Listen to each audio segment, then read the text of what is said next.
पूरे देश की नजरें उन भारतीयों पर टिकी हैं जो इराक में या तो अगवा किए जा चुके हैं या फिर फंसे हुए हैं। IBN-7 ऐसे परिवारों का दर्द लगातार आप तक पहुंचा रहा है। अगवा भारतीय कहां हैं? क्या वो सुरक्षित हैं? और अगर सुरक्षित हैं तो फिर घर कब तक लौटेंगे? ये सवाल हर जहन में है। कल विदेश मंत्री सुषमा स्वराज ने इन परिवारों को मदद का भरोसा दिया, लेकिन जब तक इनके अपने वापस नहीं आ जाते, इनकी फिक्र बनी हुई है। अंग्रेजी अखबार हिंदुस्तान टाइम्स के मुताबिक आतंकियों ने जिन 40 भारतीयों को अगवा किया था, उनमें से एक उनके चंगुल से भाग निकला है। भारतीय के आतंकियों के चंगुल से सुरक्षित निकल आने से बाकी भारतीयों की सुरक्षित वापसी की उम्मीद अब बढ़ गई है। अखबार के मुताबिक भारतीय शख्स इस वक्त भारतीय अधिकारियों के संपर्क में है।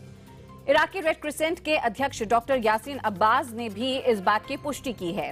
अब्बास के मुताबिक ये शख्स उन 40 भारतीयों में से एक है जिन्हें आतंकियों ने अगवा कर लिया था। अब्बास का कहना है कि वो सुरक्षित है और उत्तरी इराक के अरबिल शहर में है। इराकी रेड क्रिसेंट के जरिए ही आतंकियों की गिरफ्त में फंसे भारतीयों की सुरक्षित वापसी की कोशिश लगातार जारी है। हालांकि भारतीय विदेश मंत्रालय ने एक भारतीय के बचकर निकल आने की अब तक कोई भी पुष्टि नहीं की है।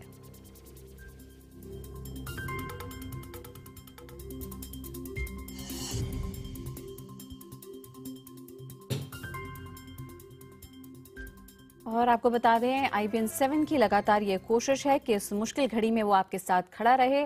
पल पल की जानकारी हम आप तक पहुंचा रहे हैं और हमारी कोशिश यही है कि अगर आपका अपना भी कोई फंसा है इराक में तो जरूर हमसे संपर्क करें। हमारा फोन नंबर लगातार स्क्रीन पर आप देख सकते हैं। हम कोशिश करेंगे कि हम एक माध्यम बन सके जिससे कि आपकी आवाज सही कानों तक पहुंचे। होशियारपुर के जैतपुर गांव से जुड़ रहे हैं संवाददाता अमित चौधरी। अमित, गुरदीप के घर पर मौजूद हैं। गुरदीप उन 40 लोगों में से है जो मोसूल में अगवा किए गए थे। परिवार गुरदीप की सलामती के लिए फिक्रमंद है। अमित के साथ गुरदीप का परिवार मौजूद है। अमित, क्या बताते हैं गुरदीप के परिवार वाले? जी हाँ, यहाँ पर पूरा परिवार जो है वेट कर रहा है। आप इनको ये सामने ये बैठे हुए हैं, ये तस्वीर है गुरदीप की उनकी पत्नी के साथ। मेरे बिल्कुल सामने उनकी पत्नी है, उनके भाई हमारे साथ हैं। आप लोगों की आखिरी बार कब बात हुई है और आपके पास क्या अभी तक जानकारी आई है? ਸਾਡੀ ਆਖਰੀ ਗੱਲਬਾਤ ਐਤਵਾਰ ਨੂੰ ਹੋਈ ਆ। ਦੁਪਹਿਰ 2:30 ਤੇ 2:30 ਵਜੇ ਦੇ ਕਰੀਬ ਗੱਲ ਹੋਈ ਆ। ਉਹਨੀ ਬਸ ਗੱਲ ਕਰਦੇ ਸਮੇਂ ਇਹੀ ਗੱਲ ਕਹੀ ਕਿ ਮੇਰੇ ਬੱਚਿਆਂ ਦਾ ਖਿਆਲ ਰੱਖਣਾ ਤੇ ਇਸ ਤੋਂ ਬਾਅਦ ਫੋਨ ਉਹਨਾਂ ਦਾ ਸਵਿਚ ਆਫ ਹੋ ਗਿਆ। उस बातचीत से आपको क्या लग रहा था कि वो ठीक है या उनके ऊपर कोई दबाव था उस बातचीत के दौरान? जब फ़ोन आया तो उसके बाद फ़ोन दोबारा ट्राई किया लेकिन उनका फ़ोन स्विच ऑफ आ रहा था, तो इसीलिए थोड़ा मालूम है कि उनके ऊपर कुछ संकट है।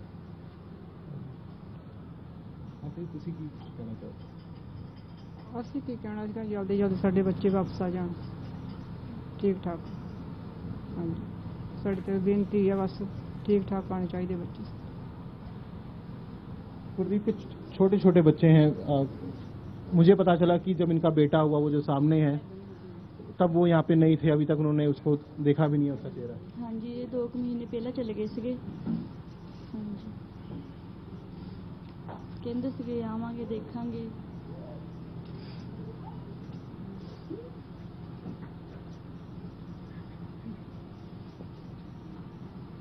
आपकी कब बात हुई उनसे? मेरी शनिवार ही हुई सी। तो क्या बात कर रहे थे परिवार के बारे में? बस उस वेले तो कहते सीगे ठीक ठाक हाँ असीं भी घबराओ ना। फिर ऐतवारी मम्मी उन्हां दे नाल गल होई, उस वेले कहंदे भी बच्चियां दा ख्याल रखो, बस मुड़ के नहीं होया।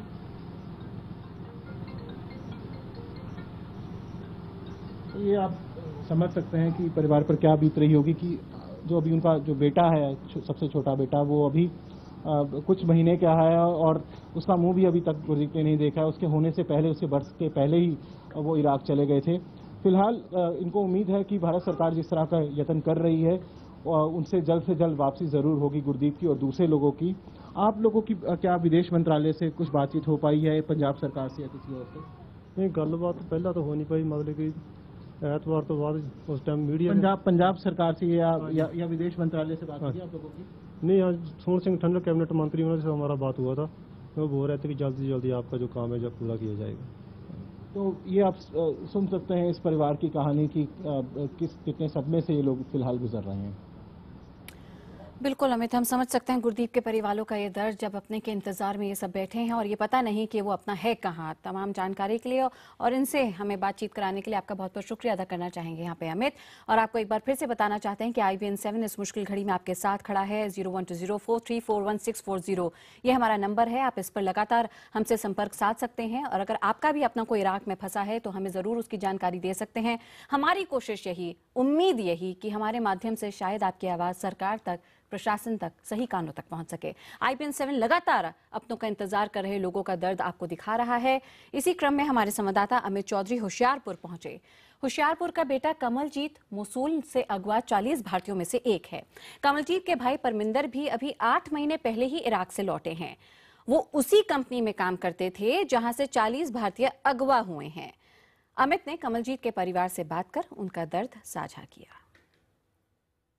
परमिंदर मेरे साथ है, पूरा परिवार कमलजीत का साथ में है। परमिंदर, आप वो शख्स हैं जो अभी तक कड़ी का काम कर रहे हैं परिवार के बीच में और इराकी लोगों के बीच में। क्या कुछ जानकारी है, क्या कुछ हुआ था और अभी क्या चल रहा है? सर जी देखो ना, 11 तरीक ਨੂੰ ਮੇਰੀ ਗੱਲ ਹੋਈ ਸੀ। ਉਸ ਟਾਈਮ ਉਹਨਾਂ ਨੇ ਇਹੀ ਗੱਲ ਕਹੀ ਸੀ ਕਿ ਅਸੀਂ ਸੇਫ ਹਾਂ। ਉਸ ਤੋਂ ਬਾਅਦ ਮੇਰੀ 15 ਤਰੀਕ ਨੂੰ ਗੱਲ ਹੋਈ। 15 ਤਰੀਕ ਤੋਂ ਉਹਨਾਂ ਨੇ ਇਹ ਗੱਲ ਕਹੀ ਹੈ ਕਿ ਅਸੀਂ ਸਾਡੇ ਨਾਲ ਕੁਝ ਬੰਗਾਲੀ ਮੁਸਲਮਾਨ ਆ ਜਿਨ੍ਹਾਂ ਨੂੰ ਇੱਕ ਸਾਈਡ ਤੇ ਕੱਢ ਦਿੱਤਾ ਗਿਆ। ਸਾਨੂੰ 42 ਭਾਰਤੀਆਂ ਨੂੰ, ਹਿੰਦੂ ਲੋਕਾਂ ਨੂੰ ਇਹਨਾਂ ਨੇ ਇੱਕ ਸਾਈਡ ਤੇ ਕਿਸੇ ਗੱਡੀ ਵਿੱਚ ਬਿਠਾ ਲਿਆ ਗਿਆ ਹੈ। ਤੇ ਜਿਹੜੇ ਆਪਣੇ ਬੰਗਾਲੀ ਬੰਦੇ ਸੀ ਉਹਨਾਂ ਨੂੰ ਮੋਬਾਈਲ ਵਗੈਰਾ ਜੋ ਵੀ ਸਭ ਕੁਝ ਉਹਨਾਂ ਨੂੰ ਉਹ ਦੇ ਦਿੱਤੇ ਸੀਗੇ। ਤੇ ਬਾਅਦ ਵਿੱਚ ਸਰ ਮੇਰੀ 17 ਤਰੀਕ ਰਾਤ ਨੂੰ 2 ਵਜੇ ਇਹਨਾਂ ਦੇ ਨਾਲ ਗੱਲ ਹੋਈ ਆ। ਉਹਨਾਂ ਨੇ ਇਹੀ ਗੱਲ ਕਹੀ ਹੈ ਕਿ ਸਾਡੇ ਤੋਂ ਮੋਬਾਈਲ ਵਗੈਰਾ ਖੋਲੇ ਆ, ਲੈਪਟਾਪ ਨਹੀਂ, ਜੋ ਵੀ ਸਾਡੀ ਪਾਕਟ ਮਨੀ ਸਭ ਕੁਝ ਸਾਡੇ ਕੋਲ ਖੋਲਿਆ ਗਿਆ ਆ। ਤੇ ਸਾਡੇ ਨਾਲ ਇਹ ਧੱਕਾਸ਼ਾਹੀ ਕਰਨ ਡਏ ਆ ਕਿ ਸ਼ਾਇਦ ਅੱਜ ਤੋਂ ਬਾਅਦ ਅਸੀਂ ਤੁਹਾਡੇ ਨਾਲ ਦੁਬਾਰਾ ਗੱਲ ਨਾ ਕਰ ਸਕੀਏ। तो ये आखिरी बात यही हुई हो पाई? हाँ जी सर, 17 तरीक रात 2 बजे आखिरी बात यही बात हुई थी सर। मुस्लिम जो लोग थे उनको अलग कर दिया गया, हिंदुओं को अलग कर दिया गया, ये आप बता रहे हैं? जितने भी सिख लोग थे। हमारे साथ उनकी पत्नी है। आप लोग किस तरीके से वापसी की आप लोग उम्मीद कर रहे हैं? ਸਾਡੀ ਇਹੀ ਉਮੀਦ ਹੈ ਸੈਂਟਰ ਗਵਰਨਮੈਂਟ ਸਾਰਿਆਂ ਤੋਂ ਵੀ ਮਦਦ, ਸਾਡੇ ਪਰਿਵਾਰ ਠੀਕ ਠਾਕ ਮਤਲਬ ਘਰ ਆ ਜਾਣ। ਅਸੀਂ ਹਰ ਪਲ ਮਤਲਬ ਉਹਨਾਂ ਦੀ ਉਡੀਕ ਕਰ ਰਹੇ ਹਾਂ ਕਦੋਂ ਸਰ। ਅਸੀਂ ਇਹ ਚਾਹੁੰਦੇ ਹਾਂ ਵੀ ਬਸ ਠੀਕ ਠਾਕ ਘਰ ਆ ਜਾਣ ਸਾਨੂੰ। ਹਰ ਪਲ ਬਸ ਅਸੀਂ ਉਹਨਾਂ ਦੀ ਉਡੀਕ ਕਰ ਰਹੇ ਹਾਂ बस। उनकी माँ हमारे साथ में है। ਸਾਡੀ ਸਰ ਅਸੀਂ 15 ਤਰੀਕ ਨੂੰ ਸਾਰਿਆਂ ਦੀ ਬਾਤ ਹੋਈ ਹੈ ਉਸੇ ਤੇ 15 ਤਰੀਕ ਉਸਨੇ ਸਾਡੇ ਨਾਲ ਇਹੀ ਬਾਤ ਕੀਤੀ ਹੈਗੀ ਆ ਕਿ ਮੈਂ ਇਸ ਜਗ੍ਹਾ ਪਰ ਠੀਕ ਠਾਕ ਹਾਂ, ਕੋਈ ਫਿਕਰ ਕਰਨ ਵਾਲੀ ਗੱਲ ਨਹੀਂ ਹੈਗੀ ਕਿ ਅਸੀਂ ਜਿੱਥੇ ਵੀ ਸਾਨੂੰ ਲਗਾਏ ਹੈਗੇ ਅਸੀਂ ਸੇਵ ਆ। ਤੇ ਬਾਕੀ ਉਹਨੇ ਇਹੀ ਕਿਹਾ ਹੈਗਾ ਕਿ ਸਾਡਾ ਰੱਬ ਰੱਖਾ ਆ कि ਅਸੀਂ ਹੋਰ कुछ नहीं कह सकते हैं। साड़ी आखिरी मुलाकात है। परमिंदर, आप लोगों को कंपनी से एक SMS आया है, वो उसके बारे में बताएंगे? सर SMS आया, उन्होंने उसके बारे में मैंने कंपनी में 10 बार बात की है, 5-10 बार फ़ोन भी लगाया अपने के कंपनी के जो मैनेजर है और जो हमारे मदीर थे और जो उधर के कंपनी के इंजीनियर वगैरह सबसे मैंने बात की। लेकिन सर उन लोगों का यही मानना है कि हाँ हमारे जो इंडियन नफ़र है वो सेफ़ हैं, आदमी है जो वो सेफ़ है। लेकिन सर इसमें सेफ़ है कोई शोर नहीं बात कर रहा है, हमारी किसी से बात नहीं हो रही, किसी से बात नहीं करवा रहे। अगर जब मैं उन लोगों को बोलता हूँ कि मेरी किसी से बात करवा दो, कि मैं और भी 42 आदमी है, फैमिली है, उन लोगों को बता सकूँ कि ये अभी सेफ़ हैं, किसी चीज़ की टेंशन नहीं है। लेकिन सर वो लोग मेरी अभी किसी से बात भी नहीं करवा रहे हैं। अगर मैं उन लोगों को बोलता हूँ बात करवा दो तो वो कभी फ़ोन काट देते हैं या फिर बात नहीं कर रहे हैं।